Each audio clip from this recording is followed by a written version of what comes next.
What if I told you that spending time in space could literally reshape your body, inside and out? Not just floating around like you're in a sci-fi movie, but actual bone loss, eye damage, brain confusion, and maybe even genetic changes.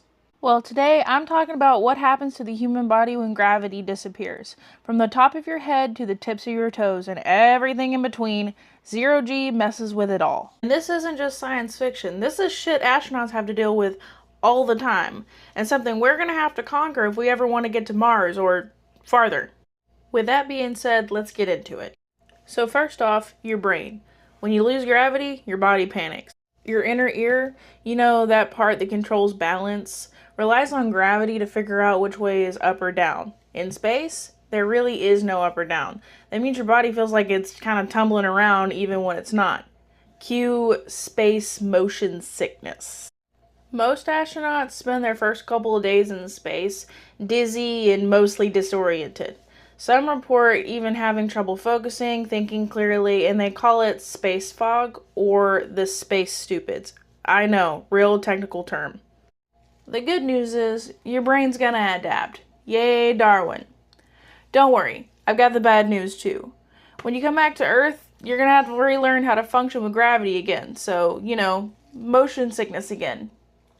And next up, your muscles and bones, they just kind of start to check out. Gravity is kind of your skeleton's whole reason for existing. And when it's gone, your body just kind of goes, well, we don't need this calcium scaffolding anymore. Astronauts can lose 1 to 2% of their bone density every month in space. That's like a speed run of getting osteoporosis. And your muscles don't escape either. Since there's no standing, no walking, no resistance at all, you lose mass in your legs, your core, and your back. The longer you're up there, the more you just kind of wither away. Now, NASA does try to combat this with a couple hours a day of resistance training using special treadmills and pulleys, and it does help, but it doesn't fix everything. Now let's talk about your heart. In space, your blood gets confused. On Earth, gravity pulls fluids downward. In zero G, everything shifts upward. That's why astronauts usually get puffy faces and skinny legs. They call it bird legs, and it's not really just a look, it's a circulatory issue. And since gravity isn't pulling fluids down anymore, your heart doesn't have to work as hard to pump blood. Over time, it literally shrinks. And if that wasn't bad enough, just wait till you try to come back to Earth. A lot of astronauts experience orthostatic intolerance, which is just a fancy way of saying when they stand up, they nearly pass out. Some even need help walking whenever they land. It's like your heart forgot how to be on a planet.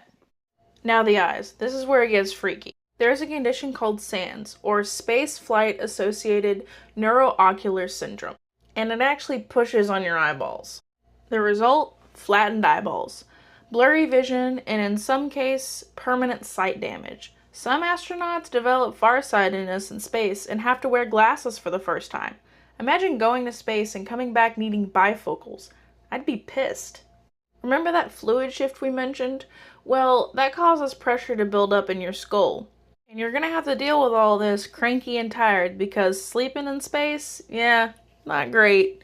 Your body relies on sunlight and darkness to maintain its circadian rhythm, which is the thing that tells your body whether you should be awake or asleep. But on the ISS, the sun sets and rises every 90 minutes. That's 16 sunrises a day. Astronauts often have trouble sleeping and rely on melatonin supplements or custom lighting schedules to simulate day or night. And bad sleep causes a lot of problems, which is not ideal whenever you're, in space. Oh, now that we mentioned your immune system, that takes a hit too. Studies show that in zero gravity, your immune cells become sluggish and respond poorly to infections. Wounds heal slower, some dormant viruses like herpes or chickenpox can reactivate an astronaut. But here's where things get kind of wild. Let's talk about the NASA twin study. In 2015, astronaut Scott Kelly spent nearly a full year aboard the ISS, while his identical twin brother, Mark Kelly, stayed on Earth. Identical DNA, totally different environments. And what happened? Scott's gene expression, which genes turn on or off, changed dramatically in space. We're talking like over 7% of his genes showed altered expression, especially in all the areas related to the immune system, DNA repair, and bone formation. Now, some changes obviously reverted back after he came back, but others didn't. His telomeres, you know, those protective caps at the end of chromosomes, actually got longer in space, which shocked scientists. They usually shorten with age, but after his return, they quickly shortened again, maybe even faster than before. That means time and space could potentially alter the way your body ages, fights diseases, and even how it expresses its own DNA.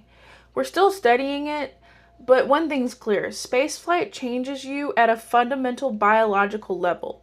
Oh, and don't forget about cosmic radiation. It increases your risk for cancer, cataracts, and possibly even dementia. We're still figuring that one out. Long story short, living in space long term will probably require radiation shielding and gene therapy, so, start saving. Okay, we've talked a lot about the body, but what about the mind? Living in space is mentally intense. You're stuck in a small metal tube thousands of miles above Earth with the same few people for months. There's no fresh air, no escape, and no privacy.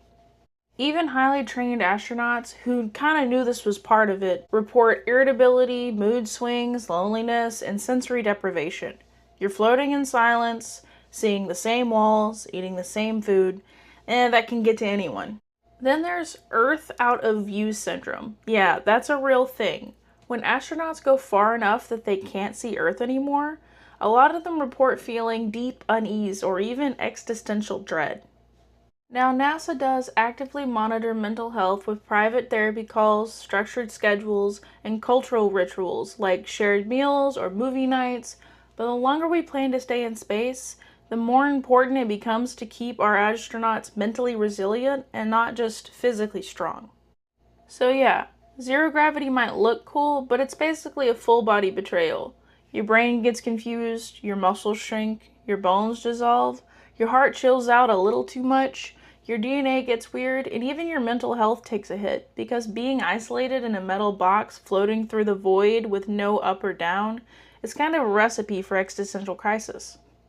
But I think that's what makes it all so fascinating. Every time we send someone up into space, we're not just exploring the universe, but we're learning what it means to be human without Earth. And if we ever want to reach Mars or build cities on the moon, we're going to have to solve these problems, both physical and psychological. So, what do you think? Would you sign up for a mission to space, knowing what it might do to your body and mind? Drop your thoughts in the comments. And if you've been watching me draw this whole time, thank you for sticking around. I figured if I was going to make a drawing video, I might as well put something interesting over top of it. And hey, if you like this video, go ahead and give it a like, subscribe, and hit the bell icon for more drawing and interesting topics.